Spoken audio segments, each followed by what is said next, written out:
Және ең соңғы, ең ұлы хадисі не дейді? Арақтан сақ болыңдар, өйткені ол уммул хабаис дейді. Бүкіл жамандық атауының несі?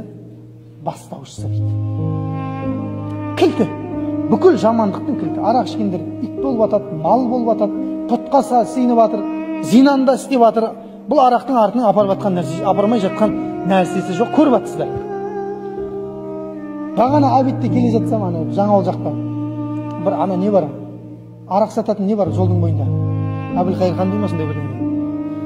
Соның қасында келе ана бір адам ішіп алған, араққа тойып алған. Жерге қардың үстіне сәжде қылып бірдеңе деп айқайлап жатыр. Қасынан машиналар өтіп жатыр былай-былай. Сәжде қылатын жерді ұмытып қалған, көрдің ба арақ ішкеннен кейін? Міне сәжде қылатын, ғибадат жасайтын жер міне қой. Ол қаяқта екенін білмейді.